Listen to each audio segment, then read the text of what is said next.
सोमदत्त पिछले 1 घंटे से सोने की कोशिश कर रहा था, लेकिन उसे नींद नहीं आ रही थी। उसने सोचा क्यों न अपनी पत्नी रीमा को कॉल कर लिया जाए। उसने एक बार घड़ी की ओर देखा। रात के 11 बज रहे थे। क्या करूं? कॉल करूं कि ना करूं? सो तो नहीं गई होगी। सोमदत्त ने रीमा को कॉल कर ही दिया। बहुत देर तक घंटी बजती रही। सोमदत्त कॉल काटने की सोच ही रहा था कि रीमा ने उसका कॉल पिक कर लिया। उसने उनींदी आवाज में कहा कि क्या हुआ, नींद नहीं आ रही क्या? अब तुम्हारे और गुड़िया के बिना नींद कहाँ आती है? गुड़िया सो गई क्या? हाँ, अभी आधे घंटे पहले सोई है। पूरा दिन शैतानी करती रहती है। तुम दोनों को बहुत मिस करता हूँ। हम भी आपको बहुत मिस करता। अच्छा, आपकी छुट्टी का क्या हुआ? कब तक यहाँ आ जाओगे? 15 दिन में मैं वहाँ आ जाऊंगा।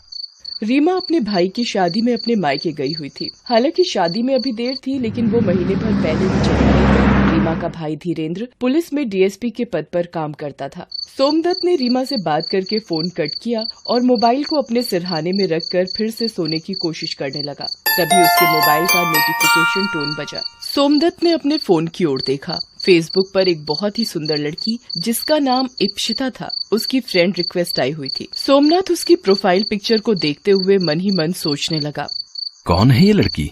इसे जानता तो नहीं हूँ मैं, कोई म्यूचुअल फ्रेंड भी नहीं है।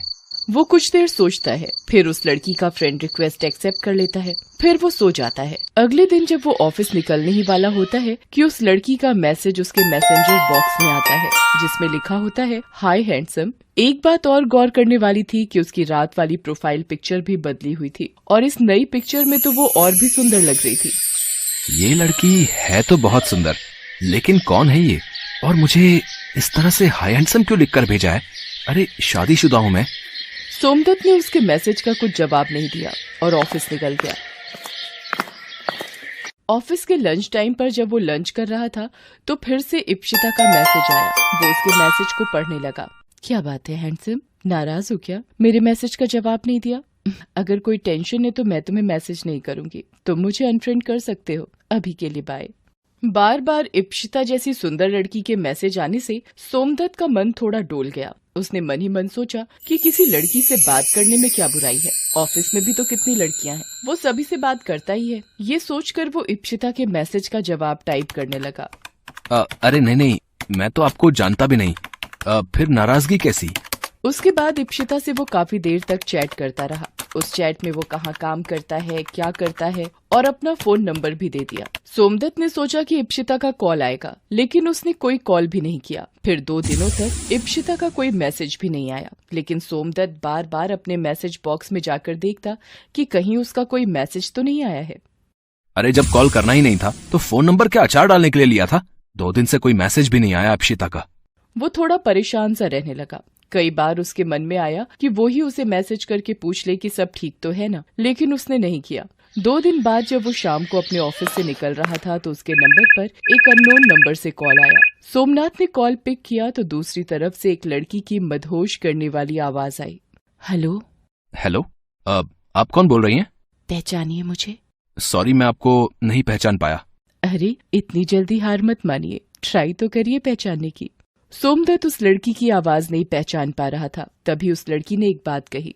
ठीक है हैंडसम, मैं ही बता देती हूँ, मैं इप्शिता हूँ, तुम्हारी फेसबुक फ्रेंड। इप्शिता का नाम सुनते ही सोमदत्त के दिल की धड़कनें तेज हो गई। उसने लड़खड़ाती जुबान में उससे पूछा, इप्शिता, कहाँ हो तुम? मैं तो तुम्हारे दिल में हूँ, जरा ठीक से देखो तो।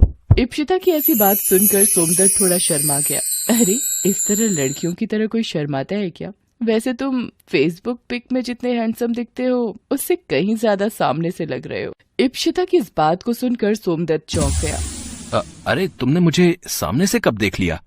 अभी देख रही हूँ ना, जरा तुम भी अपनी गर्दन बाईं ओर घुमाओ, हाथ हिलाती हुई मैं भी तुम्हें दिख जाऊंगी। सोमदत्त झट से अपनी बाईं ओर देखने लगा। उसकी थोड़ी दूर पर इप्शिता खड़ी थी। वो इतनी सुंदर थी कि सोमदत्त बिना पल के झपकाए उसे देखता रह गया। इतने में इप्शिता चलते हुए उसके पास आई और उससे कहा, क्या बात है हैंडसम, पहले कभी लड़की नहीं देखी क्या? इप्शिता की बात सुनकर सोमदत्त झेप गया। इप्शिता ने ये बात भांप ली और उससे कहा कि यहीं खड़े रहोगे या कहीं कॉफी पीने चलोगे? सोमदत्त इप्शिता को लेकर कॉफी पीने चला गया। उन दोनों ने उस दिन बहुत सारी बातें की। सोमदत्त को कहीं से भी ऐसा नहीं लगा कि वो इप्शिता से पहली बार मिल रहा है। इप्शिता भी पहली ही मुलाकात में उससे बहुत खुल गई थी।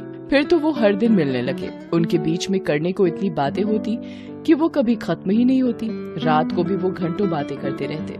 उनकी बात खत्म होने के बाद रीमा का कॉल आता तो वो रीमा को बोलता कि आजकल काम का बहुत प्रेशर है, क्लाइंट से बात करनी होती है। एक दिन की बात है, रात के 10 बज रहे थे। तभी हर रोज की तरह इप्शिता का कॉल आया। हेलो सोम, तुमसे एक बात कहनी थी, लेकिन कैसे कहूँ समझ नहीं आ रहा है। लगता है तुम मुझे अपना नहीं समझती, तभी बोलने में संकोच कर रही हो। अरे नहीं नहीं सोम, तुमसे ज्यादा अपना तो मेरा कोई नहीं है। तो बोलो क्या बात है। उसके बाद इप्शिता ने सोमदत्त से कहा कि आज उसके घर में कोई नहीं है और उसे रात में अकेले में डर लग रहा है। अगर तुम इस समय आ सकते हो तो आ जाओ। सोमदत्त सोच में पड़ गया। क्या हुआ, नहीं आ सकते? अच्छा रहने दो, मैं मैनेज कर लूंगी। इप्शिता ने ये बात इस अंदाज में और थोड़ा दुखी होकर कही कि सोमदत्त तुरंत तैयार होकर उसके घर पहुंच गया। ये पहली बार था जब सोमदत्त इप्शिता के घर गया था। सोमदत्त को अपने घर देख इप्शिता बहुत खुश हो गई और उसने उसे गले लगा लिया। सोमदत्त को थोड़ा अजीब तो लगा, लेकिन उसे भी इप्शिता का गले लगाना अच्छा लगा, इसलिए उसने कुछ नहीं बोला। थैंक यू सोम, तुम नहीं आते तो पता नहीं आज की रात में अकेले कैसे काटती। अच्छा, तुम कॉफी पियोगे या तुम्हारे लिए कुछ स्पेशल लेकर आऊं? ये कहकर इप्शिता किचन में चली गई। जब वो बाहर आई तो ट्रे में 2 गिलास और ड्रिंक थे। दोनों मिलकर पीने लगे। थोड़ी देर बाद सोमदत्त का सिर भारी होने लगा और वो सो गया। अगली सुबह जब उसकी नींद खुली, सोमदत्त का सिर अब भी भारी लग रहा था। तभी उसकी नजर इप्शिता पर गई, जो लगातार रोई जा रही थी। सोमदत्त ने उससे रोने का कारण पूछा। जब इप्शिता ने कारण बताया तो सोमदत्त का सिर घूम गया। वो थोड़ी देर वहां रुककर अपने घर निकल गया। आज उसका मन किसी काम में नहीं लग रहा था। वो ऑफिस भी नहीं गया। तभी उसके मोबाइल फोन के मैसेंजर में नोटिफिकेशन आया। उसने अनमने ढंग से फोन उठाया। उसके बाद उसने फोन में जो देखा, उसे देखकर वो पसीने पसीने हो गया।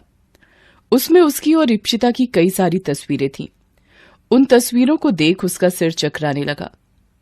वो इप्शिता को कॉल करने ही वाला था कि किसी अनजाने नंबर से उसके पास कॉल आया। कैसी लगी ये तस्वीरें? अगर ये तस्वीरें तुम्हारी बीवी को भेज दूं तो? कौन बोल रहा है? तुम आम खाओ, गुठली मत गिनो। अगर चाहते हो कि ये तस्वीरें तुम्हारी बीवी तक ना पहुंचे तो 1 लाख रुपए तुरंत इस अकाउंट में डालो। 1 लाख? ये तो पहली किश्त है बंधु, और इज्जत बचाने के लिए ये तो कुछ भी नहीं। सोमदत्त बहुत डर गया। उसने डरते डरते इप्शिता को कॉल किया तो इप्शिता ने बोला कि सोम, पता नहीं वो कौन है, लेकिन जो भी है बहुत बदमाश है। उसने मुझे भी कॉल किया और मुझसे भी पैसे मांगे हैं। सोम, पैसे का क्या है, आएगा और चला जाएगा, लेकिन एक बार इज्जत चली गई तो सब खत्म हो जाएगा। सोमदत्त ने 1 लाख रुपए उस आदमी को दे दिए। 1 सप्ताह बाद फिर उससे 30,000 रुपए मांगे गए। 2 दिन बाद फिर से 50,000। सोमदत्त परेशान हो गया। इस बीच उसके साले की शादी की डेट नजदीक आ गई। वो जाना तो नहीं चाहता था, लेकिन रीमा ने उसे जबरदस्ती बुलाया। सोमदत्त वहां भी बहुत परेशान रहता था। रीमा को आखिर समझ नहीं आ रहा था कि उसके पति को क्या हो गया है। सारा दिन वो कुछ न कुछ सोचता रहता।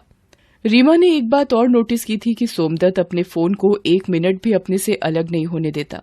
कुछ तो बात जरूर है, ये हमेशा फोन को खुद से चिपकाए हुए क्यों घूमते हैं। एक दिन रीमा ने सोमदत्त को उस ब्लैकमेलर से बात करते हुए सुन लिया। उसे सारी बातें पता लग गई। उसे सोमदत्त पर बहुत गुस्सा आया, लेकिन ये समय उस पर गुस्सा करने का नहीं, उसका साथ देने का था, क्योंकि वो देख रही थी कि उसका पति कितना परेशान है। ये इप्शिता कौन है? इप्शिता? कौन इप्शिता? सोम, झूठ मत बोलिए, मुझे सब पता लग गया है। बस आप सब कुछ सच सच बता दीजिए। रीमा की बात सुनकर सोमदत्त फूट फूट कर रोने लगा और उसे सारी बातें बताई। रीमा ने अपने डीएसपी भाई धीरेन्द्र से सारी बात बताई। आप लोग बिल्कुल चिंता मत करिए, ये ब्लैकमेल करने वाले का गिरोह है जो आजकल इस ढंग से लोगों को फांसता है। और जानते हैं जीजा जी, वो इप्शिता भी उसी गिरोह की सदस्य है। धीरेन्द्र की बात सुनकर सोमदत्त शॉक्ड रह गया। हालांकि उसे भी कभी कभी उस पर शक तो होता था, लेकिन उसने अपनी बातों के जाल में सोमदत्त को इस तरह से फंसा रखा था कि उसे लगता था कि वो बहुत ही सीधी साधी लड़की है। धीरेन्द्र ने उन्हें पकड़ने के लिए जाल बिछाया। जल्द ही इप्शिता अपने गिरोह के और सदस्यों के साथ पकड़ी गई। सोमदत्त बार बार रीमा से अपने किए की माफी मांगता।